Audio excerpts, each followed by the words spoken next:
l'avez compris, à travers ce petit texte de l'Évangile que nous venons d'entendre, il est question de se préparer pour cette fête de Noël.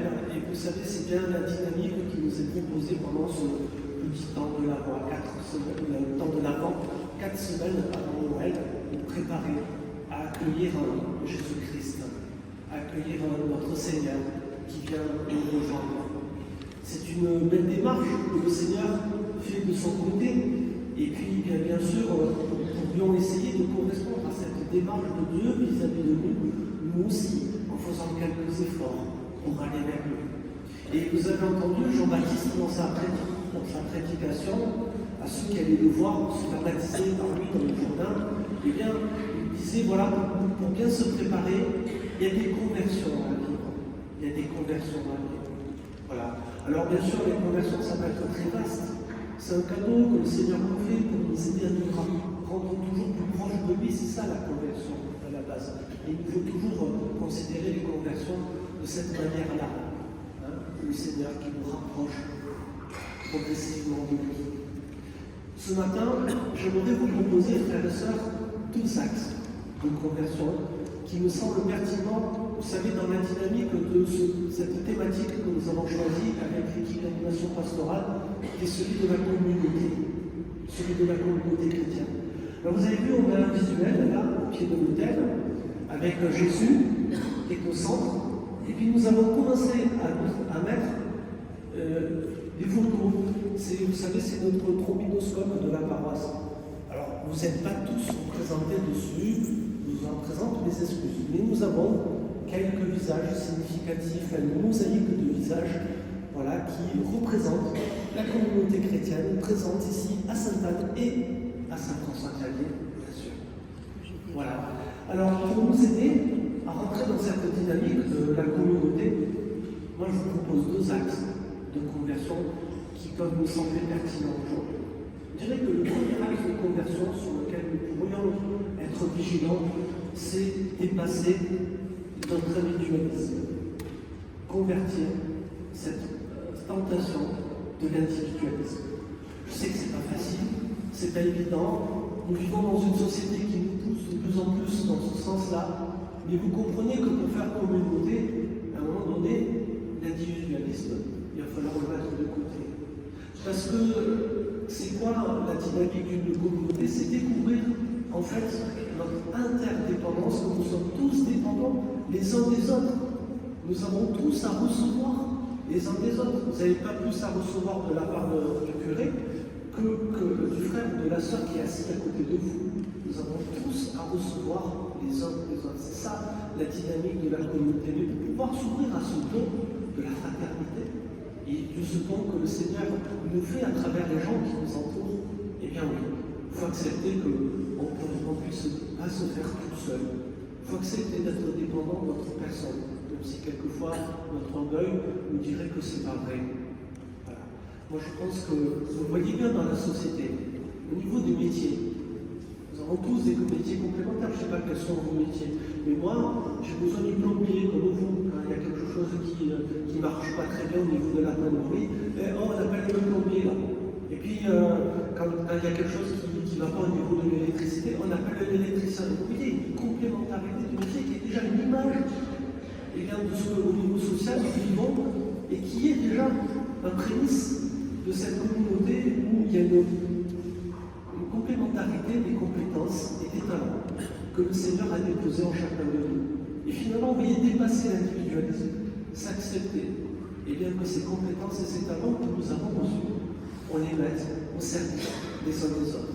Et ça, c'est une très belle dynamique sur laquelle je vous encouragerais peut-être à progresser. Voilà. Vous voyez bien, ce matin, on est réunis, voilà, on est rassemblés. Nous avons un petit peu plus de personnes parce que grâce à Vincent et Jean-Claude qui fêtent leur 60 ans de mariage, eh bien, voilà, il y a des nouvelles personnes qui nous ont rejoints, soyez tous les bienvenus. Et nous sommes heureux que notre communauté chrétienne ce matin s'augmente de votre présence. Merci parce que vous enrichissez notre communauté chrétienne ce matin. Voilà, mais pour pouvoir accueillir ça, voilà, il y a certains individualismes à dépasser. Deuxième axe de conversion, c'est celui du particularisme. Après l'individualisme, il faudrait que nous puissions aussi dépasser certains particularismes. C'est un choix. Vous remarquerez, vous viendrez voir après la messe, si vous voulez, les photos qu'il y a là à côté de Jésus. Mais ça va simplement, on va en rajouter d'autres après. Il n'y a pas que ça, mais là, je vous rassure. Vous verrez, il y a des visages, il y a des gens de Sainte-Anne et il y a des gens de Saint-François-Xavier. Il y a les deux. Vous voyez? Moi, ce qui me désole, c'est que quelquefois, je vais vous taquiner un petit peu, chers paroissiens. Il y a certains paroissiens, je les vois qu'un dimanche sur deux. Pourquoi? Parce que vous venez à la messe, c'est pareil à Saint-François-Xavier, je vous rassure, hein, c'est pas comme ici que je le dis. Vous venez à la messe dans l'église qui vous plaît et que le dimanche. Donc vous ne nous donnez pas la joie de vous voir plus fréquemment. Ça me désole un petit peu. Moi, j'aimerais vous voir plus souvent. Voilà. Et après, vous faites comme vous voulez. Mais vous voyez, il y a certains particularismes à dépasser, à convertir. On ne peut pas se permettre ces particularismes. D'accord, l'église de Sainte-Anne, elle est plus jolie que Saint-François-Xavier, elle est plus classique, du moins. D'accord? Alors, ensuite, c'est vrai, il y a ici, il y a l'or, il y a peut-être des atouts qui font qu'on préfère venir ici. Ceci étant, vous voyez, notre communauté chrétienne, elle est censée regrouper ces deux lieux de culte, Saint-François-Xavier, et puis il y a des gens qui préfèrent Saint-François-Xavier, d'autres raisons, parce qu'ils sont très attachés historiquement à ce lieu, à l'histoire de ce lieu, qui est très riche aussi. Mais on ne va pas gommer l'histoire, on ne va pas gommer les particularismes de chaque église. Mais si on arrive à dépasser nos particularismes, on va se rendre compte qu'il y a une dynamique qui est beaucoup plus intéressante que d'être attaché à nos habitudes et à ce qu'on aime bien. C'est qu'il y a une richesse à partager, ce qui nous tient à cœur ici, et à partager ce qui tient à cœur ceux qui sont à Saint-François-Xavier. Voilà, de nous partager, de le mettre en commun. C'est une richesse. Et vous voyez que cette richesse, on ne peut l'atteindre qu'en entrant dans ce dépassement des particularismes et d'accueillir les richesses de l'autre. Vous savez que je suis délégué à l'œcuménisme et donc on travaille sur le diocèse de Marseille dans cette même dynamique avec toutes les communautés chrétiennes. Et il y en a à Marseille, je peux vous le dire, des communautés chrétiennes. On a tout. On a quasiment tout. Ce qu'on peut trouver dans le monde, on le retrouve à Marseille. C'est un peu exagéré, je suis marseillais, je suis pas un petit peu chauvin, je vous l'avoue. Mais je vous promets, il y a une grande variété de communautés chrétiennes.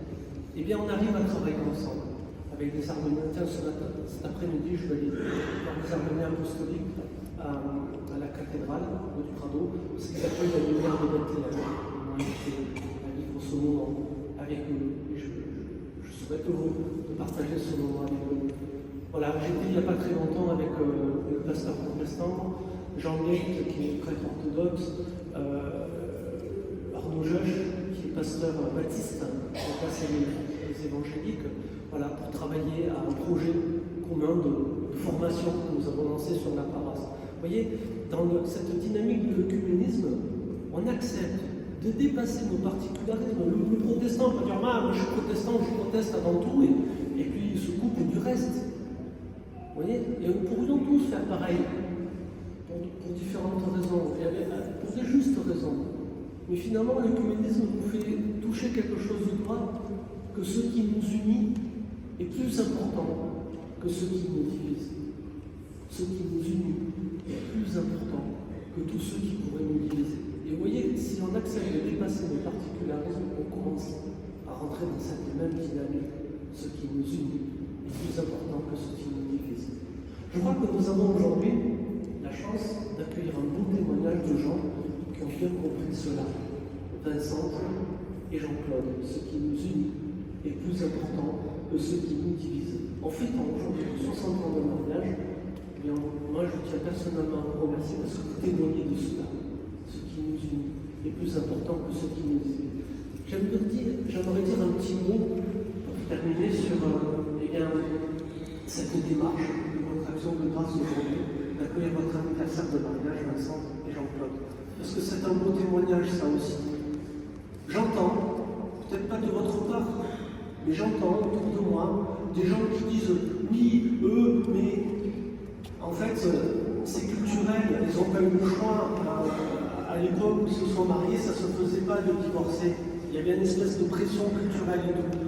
S'il vous plaît, ne rentrez pas dans cette interprétation. conversion, ce serait une erreur de penser ça. Parce que si on leur demande à Vincent et à Jean-Claude des galères, vous en avez traversé, j'imagine.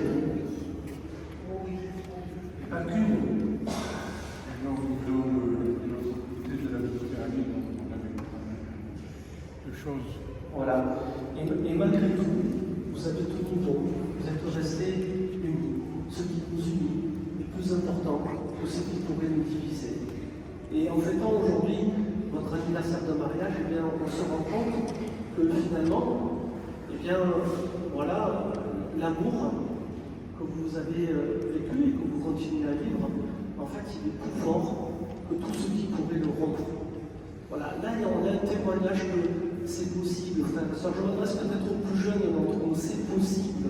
Voilà, il nous le démontre là, Vincent et Jean-Claude. Et ne croyons pas que c'est parce que c'est une question de génération ou je ne sais pas quoi.